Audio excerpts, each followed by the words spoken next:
welcome back boys and girls to part 2 of our virtual excursion. Today we're going to go and have a look at the Perthville Bridge, the Bridge Hotel, the flats on the corner, that store and the old railway. Let's go!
Alright boys and girls, this is our first stop, the Perthville Bridge.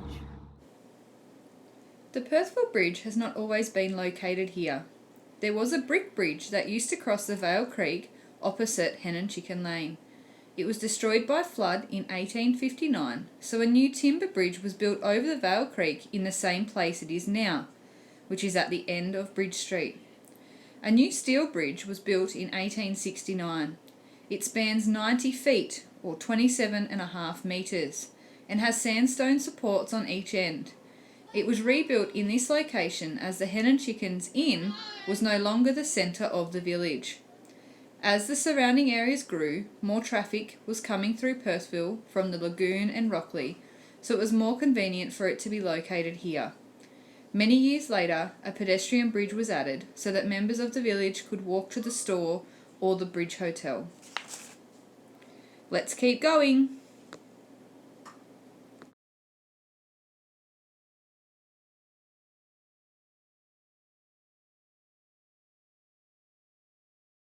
Second building, which was the corner store, post office and bakery.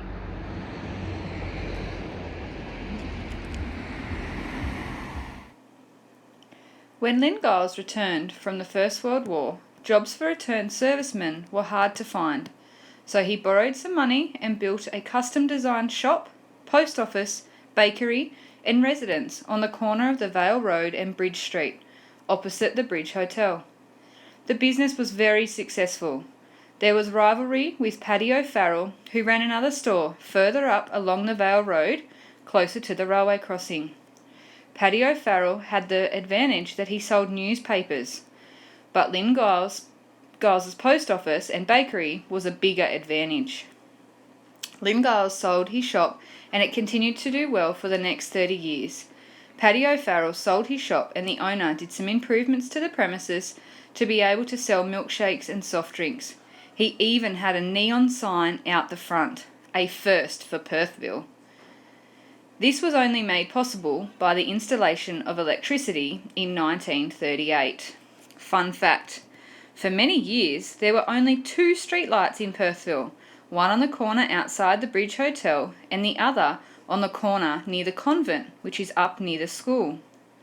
The corner store was later turned into residential flats. The flats were rented by many families or people passing through Perthville. They are still occupied by tenants today. Another fun fact, my family actually lived in the flats for a few months, before I was born, while their house was being rebuilt. On to our next stop.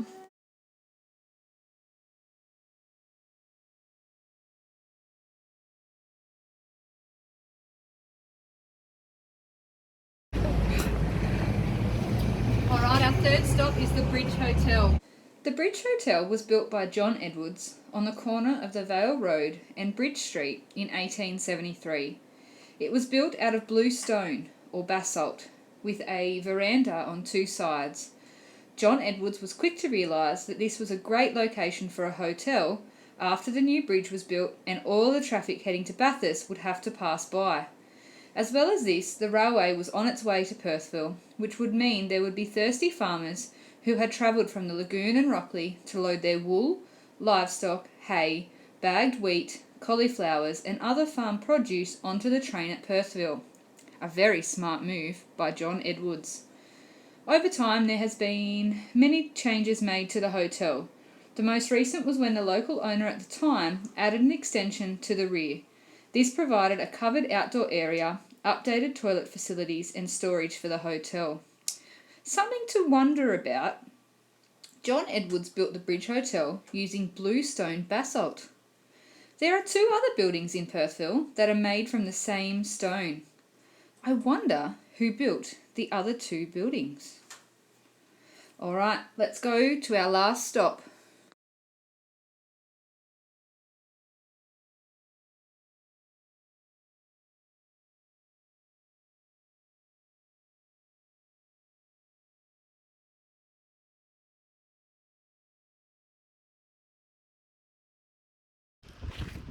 The last stop for today is where the old railway used to be. There's no building to look at, but we are standing on the site.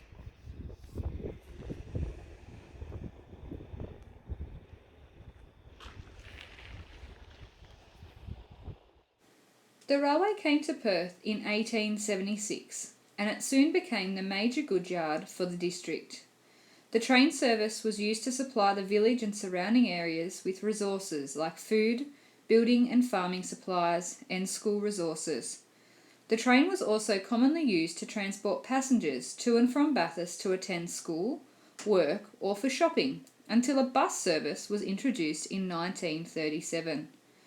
The station was built in 1878 and the station master was Billy Lloyd for many years, and there was also a gatekeeper and several fettlers who serviced the length of rail between Bathurst and Georges Plain. The railway station no longer exists in Perthville.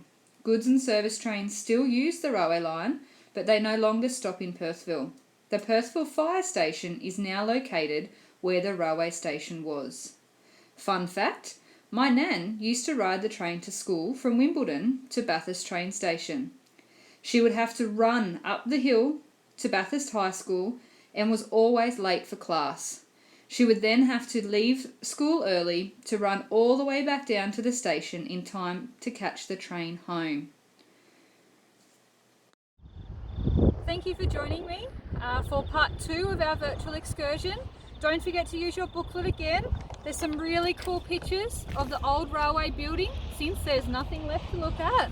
Enjoy answering the questions in your pack and we hope to see you soon. Bye!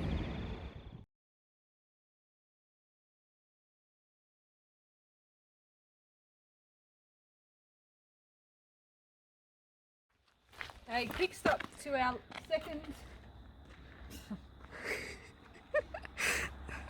quick stop to our